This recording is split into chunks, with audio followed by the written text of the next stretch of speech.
নমস্কাৰ বন্ধুসকল, মই লক্ষ্যজ্যোতি আপোনালোকৰ ওচৰলৈ লৈ আহিছোঁ গাঁও অঞ্চলত কৰিব পৰা কেইটামান ব্যৱসায় আইডিয়া বিষয়ে, যিকেইটাৰে যিকোনো এটাতে আপুনি নিজকে নিয়োজিত কৰি যথেষ্ট পৰিমাণে লাভৱান্বিত হোৱাৰ লগতে আপোনাৰ উদ্যোগটো ভৱিষ্যতে এটা বৃহৎ উদ্যোগলৈ পৰিণত কৰিবলৈ সক্ষম হ'ব আৰু লগতে আন 10জনকো কৰ্মসংস্থাপন দিবলৈ সক্ষম হ'ব। যদি আপুনি এজন গাঁৱৰ উদীয়মান ব্যৱসায়ী, যদি আপুনি গাঁৱতে থাকি কোনোবা এটা ব্যৱসায় প্ৰতিষ্ঠানত টকা লগাই ভৱিষ্যতে আপোনাৰ ব্যৱসায় প্ৰতিষ্ঠানটো গ্ৰ' কৰিব বিচাৰে, তেন্তে মই দিয়া যিকোনো এটা ব্যৱসায়ত নিজকে নিয়োজিত কৰক আৰু যথেষ্ট পৰিমাণে লাভৱান্বিত হ'ব।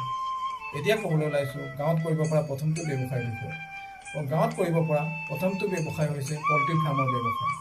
পল্ট্ৰি ফাৰ্মৰ ব্যৱসায় এটা যথেষ্ট লাভজনক ব্যৱসায় আৰু গাঁও অঞ্চলত ইয়াৰ কাৰণে সুবিধাজনক জেগা আৰু পৰিৱেশ থকাৰ বাবে আপুনি গাঁৱত থাকি পল্ট্ৰি ফাৰ্মৰ ব্যৱসায় কৰিব পাৰে। পল্ট্ৰি ফাৰ্মৰ কাৰণে আপোনাক 1ৰ পৰা 2 বিঘা ওখ মাটিৰ প্ৰয়োজন হয়, য'ত আপুনি গাঁও অঞ্চলত যথেষ্ট সুবিধা আছে আৰু তাত আপুনি এই ব্যৱসায় কৰিব পাৰে। ইয়াৰ লগতে সংগতি ৰাখি দ্বিতীয় ব্যৱসায়টো হৈছে কণী উৎপাদনৰ ব্যৱসায়।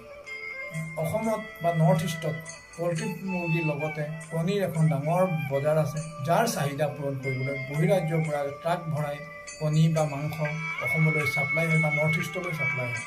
গতিকে আপুনি যদি গাঁও অঞ্চলৰ এজন উদীয়মান ব্যৱসায়ী, আপুনি কণী উৎপাদনৰ ফাৰ্ম খুলি যথেষ্ট পৰিমাণে লাভৱান্বিত হ'ব পাৰিব আৰু লগতে আন 10জনকো কৰ্মসংস্থাপন দিবলৈ সক্ষম হ'ব। এতিয়া ক'বলৈ ওলাইছোঁ গাঁও অঞ্চলত কৰিব পৰা তৃতীয় ব্যৱসায়টোৰ বিষয়ে। গাঁও অঞ্চলত কৰিব পৰা তৃতীয় ব্যৱসায়টো হৈছে ছাগলী বা গাহৰিৰ ফাৰ্মিঙৰ ব্যৱসায়।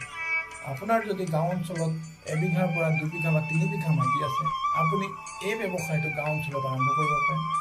উত্তৰ পূৰ্বাঞ্চলত মাংসৰ এখন ডাঙৰ বজাৰ আছে, যি বজাৰখন কভাৰ কৰিবলৈ বহিৰাজ্যৰ পৰা পাঞ্জাৱ, হাৰিয়ানা বা উত্তৰ প্ৰদেশৰ পৰা ট্ৰাক ভৰাই ছাগলী বা গাহৰি অসমলৈ ছাপ্লাই হয়, অসম বা নৰ্থ ইষ্টত ছাপ্লাই হয় মাংসৰ চাহিদা পূৰণ কৰিবলৈ। গতিকে আপোনাৰ যদি সুবিধা আছে, আপুনি এজন যদি গাঁও অঞ্চলৰ উদীয়মান ব্যৱসায়ী, তেন্তে আপুনি এই ব্যৱসায়টোত গাহৰি বা ছাগলীৰ ফাৰ্মিঙৰ ব্যৱসায় কৰি যথেষ্ট পৰিমাণে লাভৱান্বিত হ'ব পাৰে। গতিকে যদি আপুনি গাঁৱৰ উদীয়মান ব্যৱসায়ী, তেন্তে মই দিয়া যিকোনো এটা ব্যৱসায় টিপছত নিজকে ফ'কাছ কৰি কোনোবা এটাত ইনভেষ্ট কৰক আৰু যথেষ্ট পৰিমাণে লাভৱান্বিত হওক। নমস্কাৰ, জয় হিন্দ।